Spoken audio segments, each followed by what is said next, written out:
Welcome back. We're going to go ahead and continue right where we left off with the 6th seed in the Eastern Conference. Davis, who you got there? Well, because they were not selected previously, I'm going to continue trying to fight for the Philadelphia 76ers, deserving to go on our official big board here since they're still available. Best available scenario. I guess the best available. The other teams you might be thinking about would probably be the Pacers, the Hawks, Wizard, maybe Magic. But I think out of that whole group, the Philadelphia 76ers, I mean, I already pleaded my case for why they should be even higher on this list. But I think I just don't understand why people are sleeping so much on them. People overhyped them the last couple. Was last year? Last year was the first year they had Al Horford, right? Yeah. Okay. Yeah. I remember at the beginning of the year, people said they were going to win the NBA championship. They're like, oh, this is the biggest team ever. No one's going to be able to score on them, yada, yada, yada. I mean, Al Horford is, in my opinion, just a more playoff experience version of Nicholas Batum. What? That's blasphemous. I said it. Al Horford didn't do well in Philadelphia because I don't think Brett Brown is a good enough coach to be able to figure out a system where he can play alongside Joel Embiid, Tobias Harris, Ben Simmons. I mean, Al Horford in Boston he was one of their core key players. I mean, he was incredible for them as a front court option. Yeah, he's old now, though. He's still like a good veteran player. And what did the Philadelphia 76ers do to address some of that? Oh, they got rid of Brett Brown. Oh, they brought in Doc Rivers. Oh, yeah, they're going to be absolutely insane next season. I think it's crazy that people think he's a great coach. He's not a bad coach. He's he's at least top half of the coaches in the. Yeah. But okay, we might need to do great. Top half isn't great.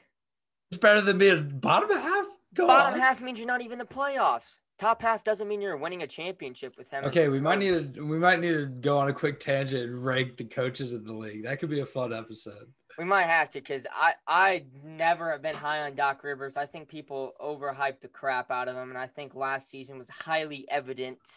I think you're just a prisoner of the moment from last season. However, I will say this.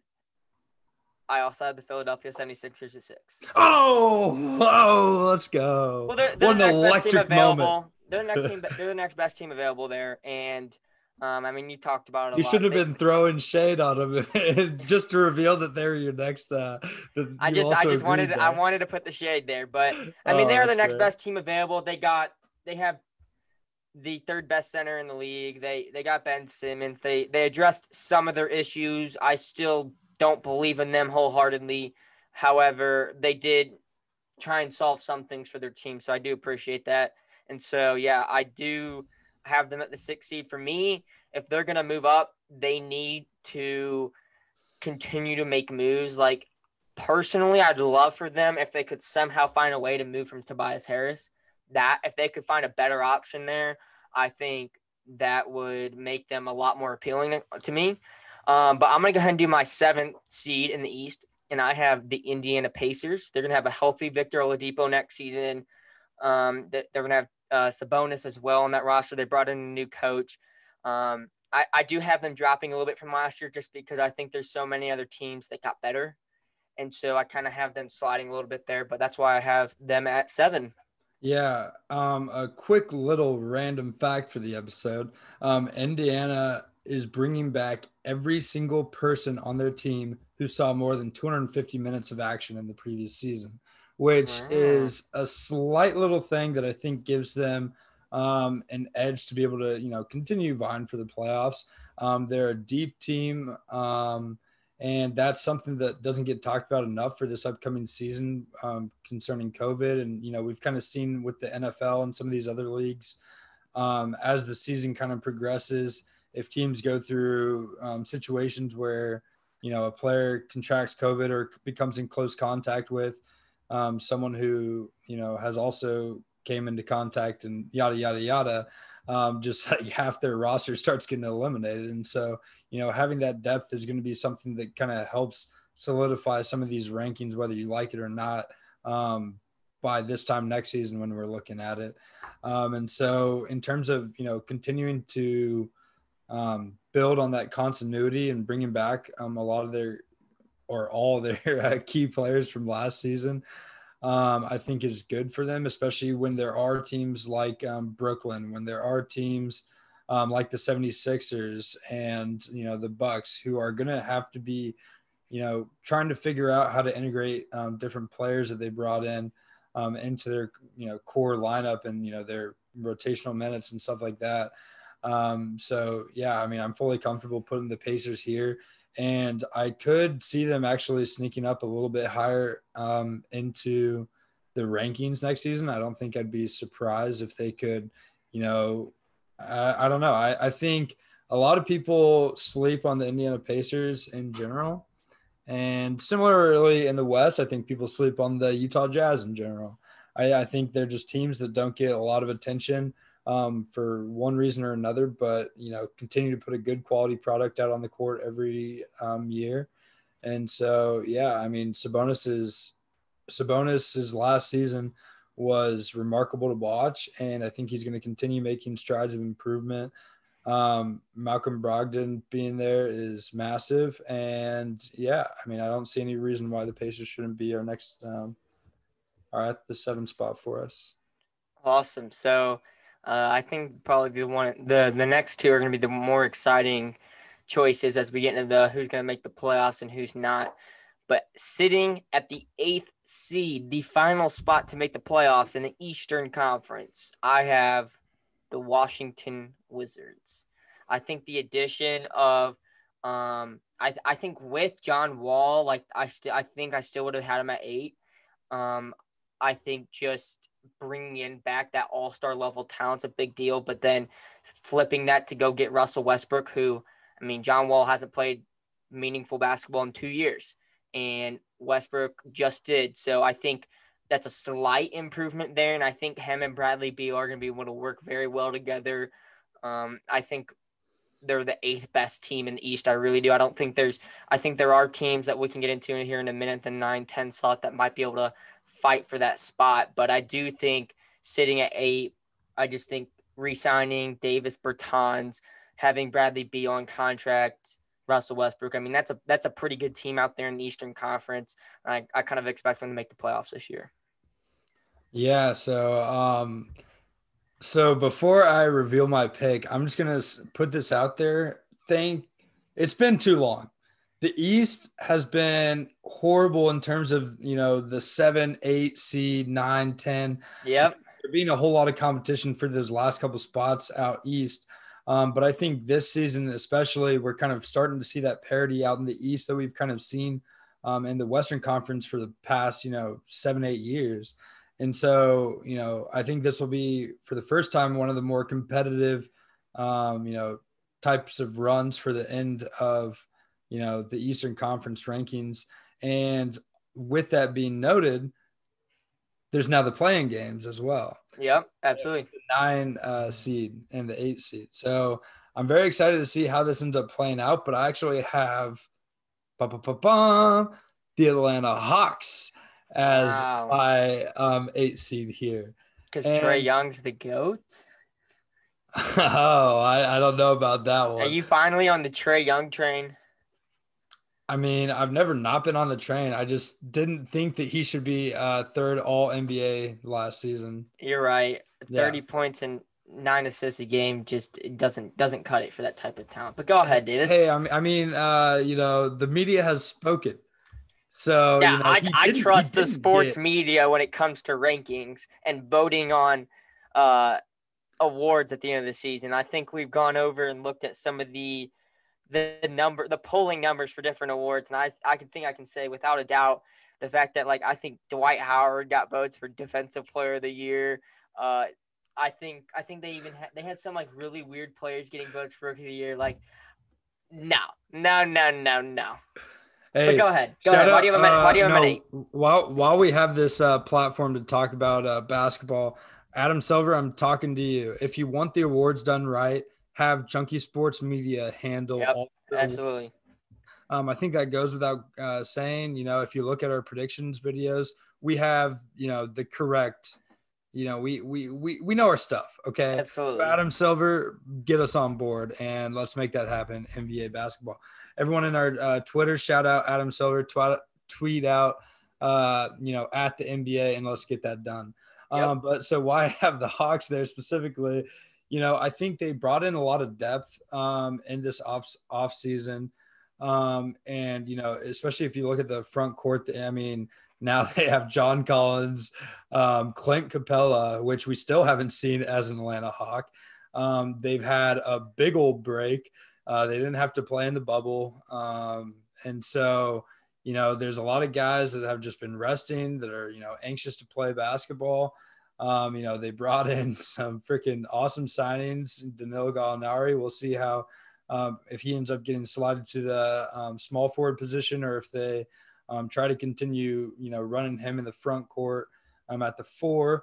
But if one of those big boys goes down, because I mean, as we've seen, in terms of historical precedents, the big boys on the basketball court tend to have injury issues the most. And I think now that they have that front court depth. If there are any injury concerns, at least they have viable boys that they can be starting in their spot any given night. We don't need to talk about how great Trae Young is. We know how great he is, how horrible he is on the defensive end, how absolutely atrocious he is on the defensive end. And then now they have Bogdanovich. Sure, why not? What's not to love there? And they still have the young boys too. So, for the wings. And, now they have Chris Dunn, play some defense in the backcourt. And so, I mean, overall, when you look at this lineup, I think it's pretty evident that they have the depth. They have a lot of players that are going to be well rested. And when I look at the Washington Wizards in terms of trying to see why they should be a little bit lower. Russell Westbrook has been a catastrophe for any team that he's been a part of these last 2 years, and he's been traded both seasons, for that reason. And I'm not one of those people that is trying to argue that Russell Westbrook is a horrible player. I still think Washington won that trade at the end of the day, because Russell Westbrook right now is better than John Wall ever was in his career. And we can get into that if you want to talk about that. But I mean, even with that, I just think this Hawks team, has made enough key additions. They're one of the biggest winners in our off-season rankings and stuff like that as well. And I think they're going to be able to put all those pieces together. They're well rested, and the depth is all going to play into their advantage, and they're going to be able to sneak into that 8 seed. For starters, I think it is an absolute tragedy that there are people out there, including yourself, Davis, that thinks that Russell Westbrook is causing all of these issues and it's just blowing these teams up. You know what? This is my question. No, this is my question. Okay. Let's see. Chris Paul didn't work out. Russ didn't work out. I don't know. It seems to me like the common factor there is James Harden. Maybe Chris Paul did work out. I don't know if you want to talk. Clearly didn't. They made a trade for him for a reason, because they were having issues there. I think Russell Westbrook played phenomenal basketball for the Rockets last year. I think he got second in the postseason. Are we talking for the postseason? No, I'm talking regular season. Okay, that's a different conversation. Well, we're doing regular season rankings. That's why that's a factor for me here. Okay. And so I think he's an excellent player. I think he's going to fit in very well there. I think him and Bradley Beal are going to work well together.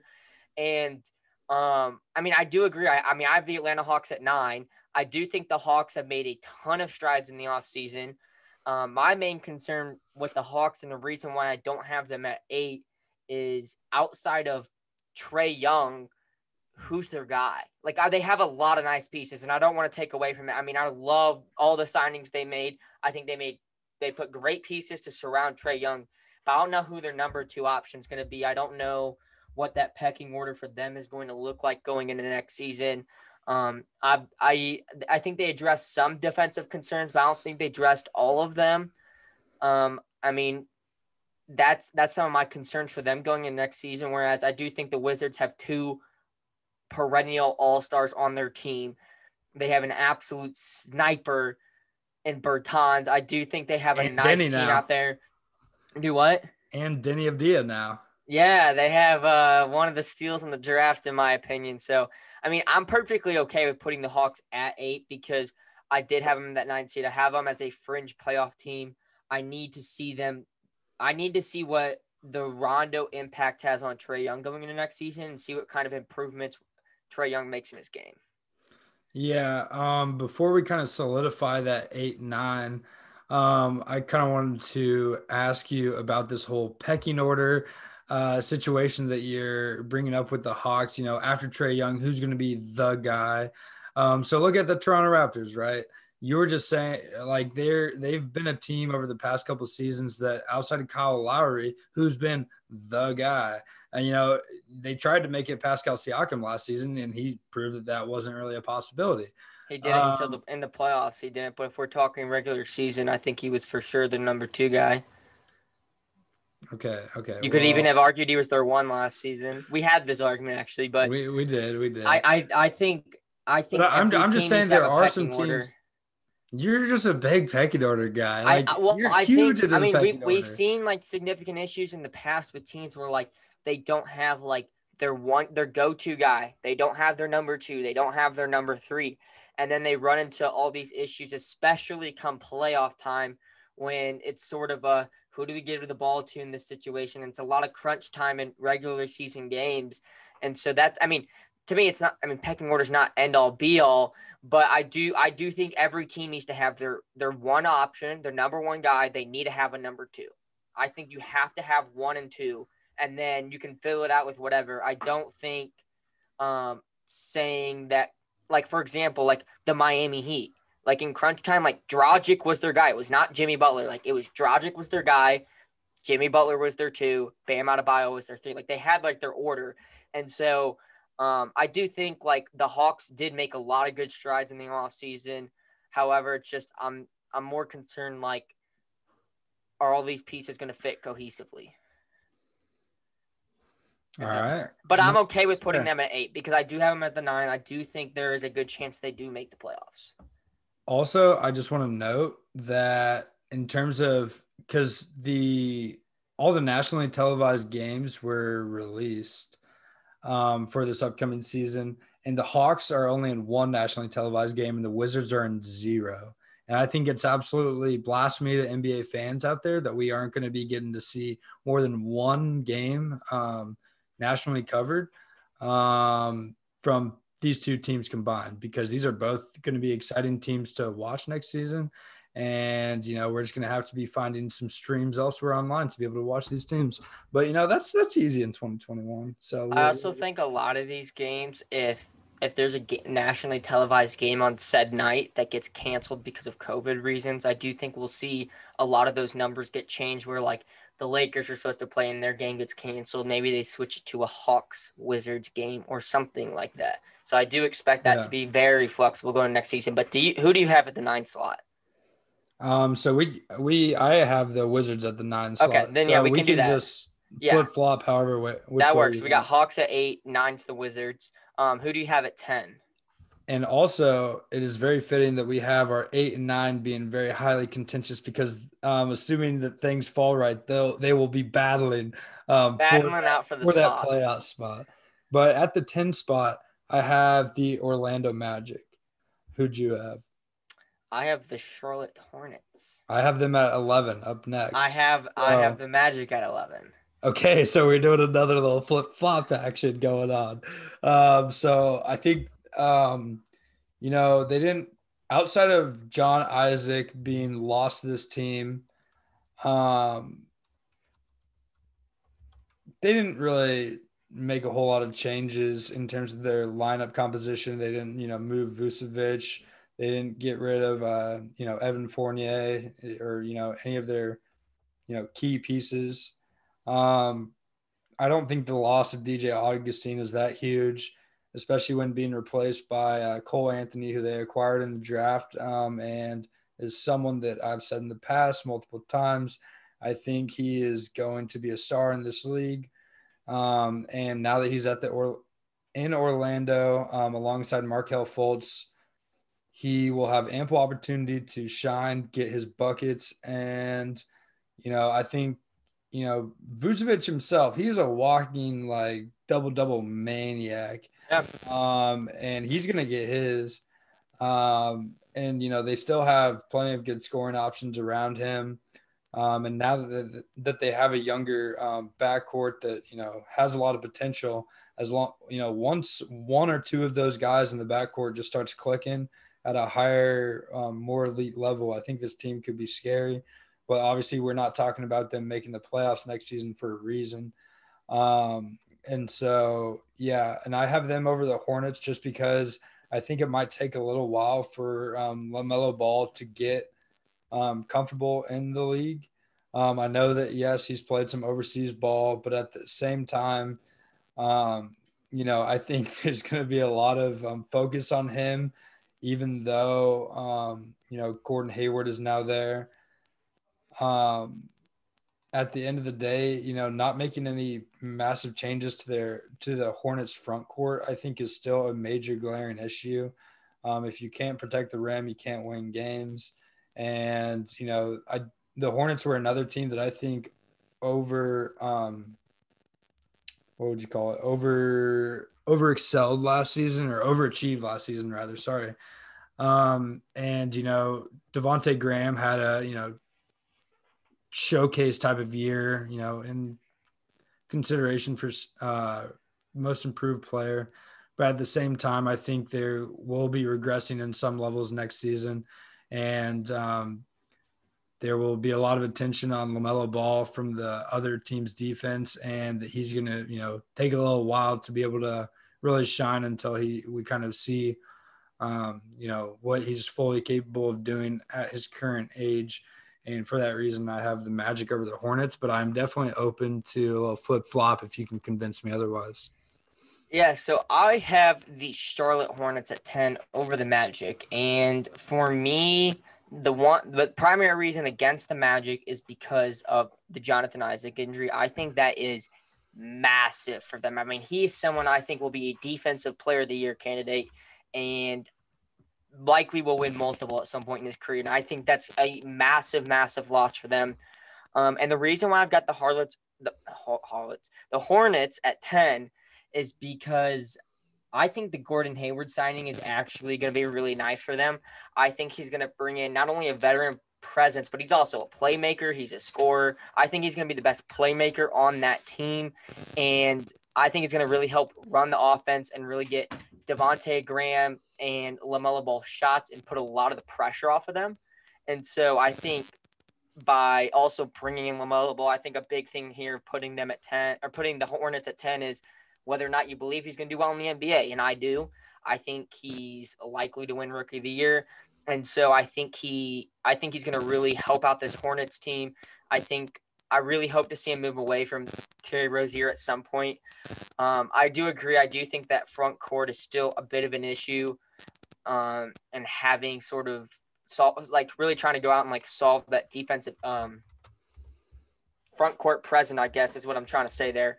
And so that's definitely a concern going into next season. But I also think getting rid of Nicholas Batum, who I don't know why the Clippers would want him, but I'm glad he's not there anymore. But I just think Gordon Hayward is going to really boost this team and bring about a veteran presence. I'm actually kind of happy he signed there because I like him as a player. I just didn't like him in Boston. So I am looking – that's why I kind of am at 10, and then I just have the Magic at 11 instead just because I think Jonathan Isaac is going to hurt that team a lot for next season. I don't know where they're going to find that defensive answer. Yeah, I mean, he was already, out prior. He already got injured in he already got injured in the regular season last year before the bubble started. So it's not like Jonathan Isaac was on the Orlando Magic through the duration of the regular season in a roster that still was able to secure, a spot in the playoffs last year. And I know we're talking about a deeper Eastern Conference this year, but if we look into the Southeast Division, in which the Atlanta Hawks and the Magic both play, they're alongside the Miami Heat, the Washington Wizards, and the Charlotte Hornets. Wait, hold on. Now we were talking about the Magic and Hornets. Sorry, not the Hawks and Hornets. But so if we're talking about the front court concerns for the Charlotte Hornets, the Atlanta Hawks, we were just talking about their depth in the front court. Miami Heat have Bam Adebayo, one of the best up and coming boys in the front court. Orlando Magic obviously have Vucevic, who we've talked about. He's a walking double automatic machine. And then there's the Washington Wizards, who have one of the best backcourts in the NBA right now. And so I don't know. I just think that glaring mistake, or that glaring hole in their front court defensively, is going to end up causing them lots of problems in that division. And also with the whole Gordon Hayward situation, you were saying that you expect him to be facilitating a lot of the offense. I just don't see that being the case. I know that's where he shined at times, for the Boston Celtics and, previously for, Utah and whatnot. But also, the only thing the Hornets really have going for them at the moment is their backcourt.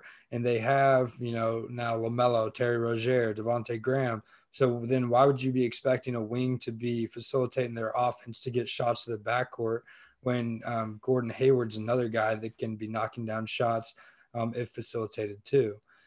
So I think, yes, we can expect to see Gordon Hayward running some pick and roll and facilitating that throughout the regular season. I just don't expect it to be, the majority of the time when the ball is being brought down the court, because they're trying to let, some of those other young boys in the backcourt develop and kind of, especially with their judgment, they want to see kind of how their decision-making in the backcourt is going to continue to progress over the years. But I do think bringing in that Gordon Hayward as a playmaker allows you to have three guys in Devontae Graham, LaMelo Ball, and Gordon Hayward who can all be playmakers for everyone else. I think that's going to help produce a lot more open shots, because I think that was Devontae Graham's biggest mistake last season was his efficiency, because, he had to just shoot. And so, it's why his efficiency was so horrific. But I do think he's a good player. I do think he's a great option for this team. And I think bringing in two guys in LaMelo Ball and Gordon Hayward to help bring the offensive load off of him is going to allow him to excel a lot better. I don't think his points are going to be at that number. I think he's going to decrease a little bit there, but not by much. I think his efficiency is what's going to skyrocket. And I still think they have some nice pieces. PJ Washington's a nice piece. Miles Bridges is good there. I would agree. I do think they need to address the front court issue at some point. I'd love to see them solve that issue with a potential in-season trade with Terry Rozier. I don't think Terry Rozier fits the timeline of this team at all, but also I have no idea who would want to take on their contract. No idea. But I think Gordon Hayward is going to surprise a lot of people next season. I think we're going to see Utah Jazz Gordon Hayward and why he got the contract he did with the Boston Celtics. And that's why I have them at 10, because I expect him to have a bounce back year next season in a role where I think he's going to shine.